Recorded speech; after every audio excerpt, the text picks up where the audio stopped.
What Dungeons and Dragons taught me about real world success. Today on A Gamer's Guide to Life.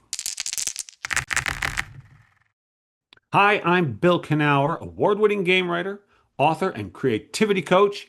And today we're going to talk about the relationship between Dungeons and Dragons and real world success. So hit like and subscribe. This is a good one. Yes, it is. So as I've mentioned, I am an award-winning game writer. It's true. How did that come about? Well, that's an interesting story.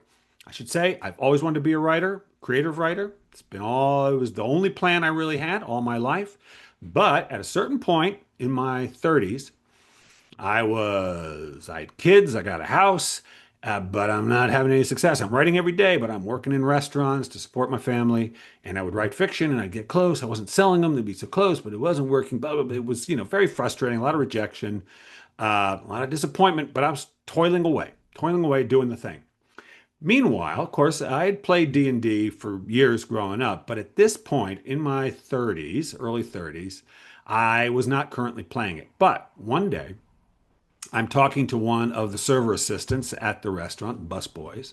And this fellow, we got to talking about this and that. And he told me he played D&D. I was like, oh, wow, a brother in this role-playing world. And he mentioned that there was this magazine called Dungeon. I'd never heard of it. And it was a dungeon magazine. He said he had been published in it. Surprised me. And I said, really? He said, yeah. And he told me what it was. I was a magazine that's published adventures and they would pay you. I was like, they paid you? And he told me how much. And I was shocked because if I published a short story in a literary magazine, they might give me, $20 and a free copy of the literary journal. This was like real money. I was like, you know what? Let me give it a shot. So I went and bought copies of Dungeon magazine, started reading them. And I thought, okay, yeah, I can do this. And so I sat down and tried to come up with an idea that the people of Dungeon Magazine would want to publish. And the idea I came up with was so tortured and weird and awkward and I and really maybe not even something I would have wanted to play myself, but I wrote it up anyway because again, I was trying to figure out what they would want. And I sent it in to them and waited to hear the reply. Now, in the meantime, because I hadn't played in a while and I had not played second edition, for instance, I'd never played it, I wanted to learn the game. So I'd started playing again. I had started designing and I was really designing away. And part of the designs that I was doing for these friends, this busboy and some of his friends around Seattle, where I lived then, was based very loosely on an old morgue, open world, multi-person game that was on America Online once upon a time that was purely text-based. And I played it a little bit and I thought it was cool because you just kind of went, it was open world. I'd never been in these kinds of like video game type situations. And I thought it was really cool how you didn't have any one adventure. You just went wherever you wanted to go and saw what happened. I loved that exploratory element of it. And so that was on my mind. I was designing all the stuff for these guys and, really I'd spend like a lot of evenings or days designing. I was really becoming a hobby all over again. Okay, so I'd sent it off and was waiting to hear from them. I got the pitch. I'd sent the pitch. It came back and they said, "Oh, Mr. Knauer, it's a nice idea, but I don't think it's quite right for Dungeon Magazine." I got all mad. I was like, "God, it just reminded me of the novels I was writing that the agents wouldn't represent and so on." My wife was nearby at the time, and I was like, "Oh, God, it's so frustrating. I don't know what to write for these people. I don't know what they want. I don't know how to do this. I got no ideas." And my wife said, "What do you mean you got no ideas? What about that whole thing you've been working on day and night for your friends?" And I was like, "You mean the game I'm writing for them? You mean all that stuff I'm writing for my friends just to play?" He said, "Yeah. You mean there's no ideas in there that you could write up for the magazine?" And I will tell you, in all my thinking about trying to go from doing something for fun to doing it professionally, it never occurred to me to draw upon what I was doing for fun. I had so divided my life between work and fun that I thought this is not a divide that could be crossed. And so I had not thought of turning to what I was actually designing to play to try to write up. And as soon as my wife Jen posed this to me, I thought about the stuff I was designing. I thought, well, there is this one thing. Yep. I typed it up, sent it in. Lo and behold, they were interested. And do you know who was interested? Interesting side note, Chris Perkins. That's right. He was my first editor, first person to really buy something I had ever written. True story.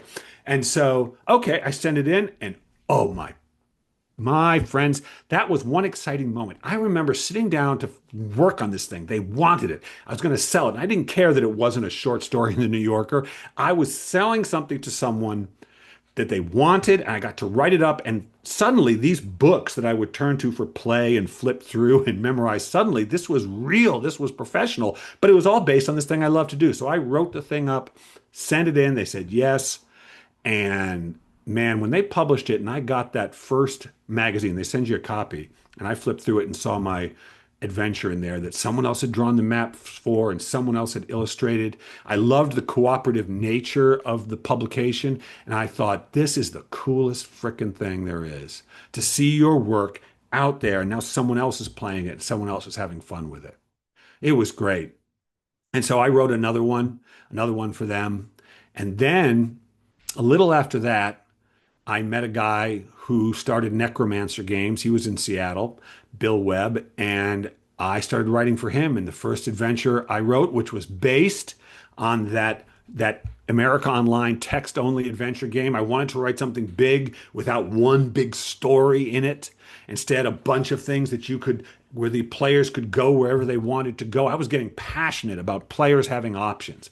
This was to some degree, I think, an effect of what's called the the Hickman effect. I don't know if that's what it's called, but there was so many really heavy story-driven adventures being published, and I wanted something where the players really determined the story. It's more the case now. More people are doing that open-ended stuff, but it felt like at the time that wasn't the case.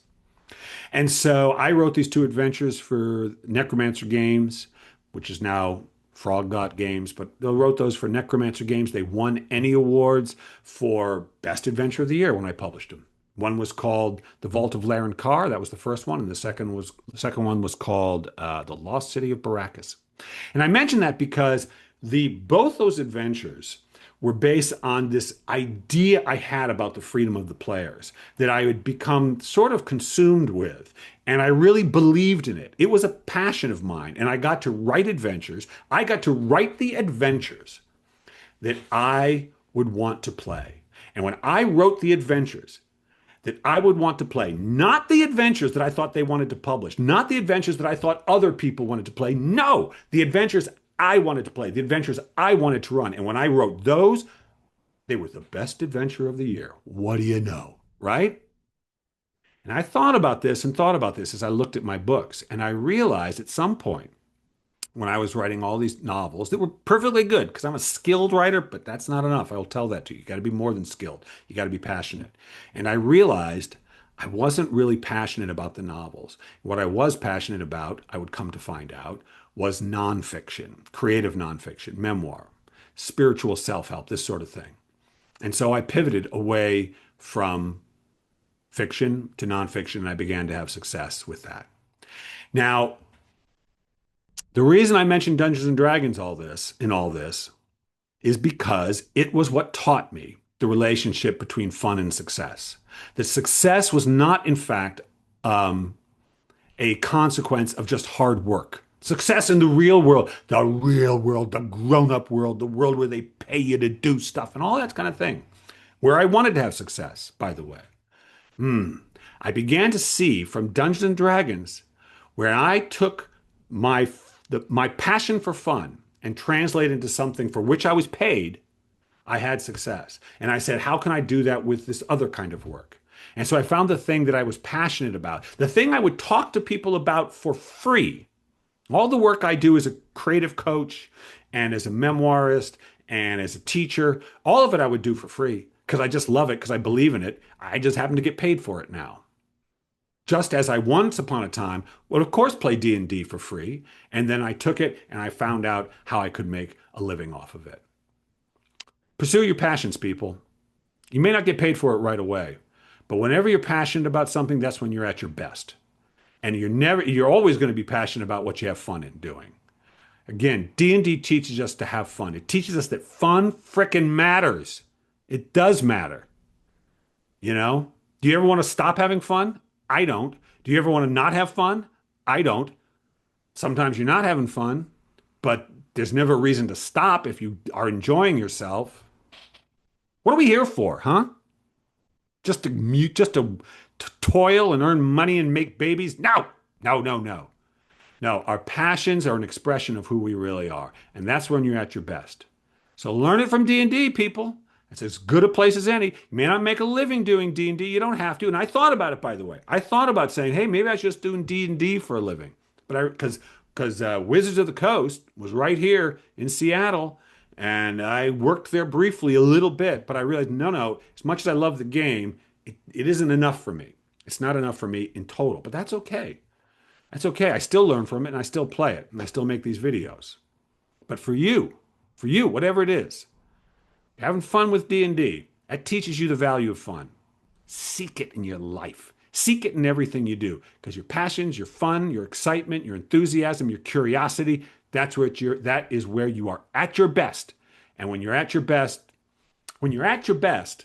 so this is a little lesson from writing. When I'm really in the zone, when I'm in the writing zone, and anyone who's in the creative fields knows this. You can know it outside the creative fields, but you really know it in the creative fields. When I'm in the zone and I'm doing the thing I love and I'm doing it the way I love doing it, I feel like an instant success. I feel successful before anyone's read it, before anyone's paid me for it, before anyone's reviewed it or critiqued it. I feel successful as soon as I've done it.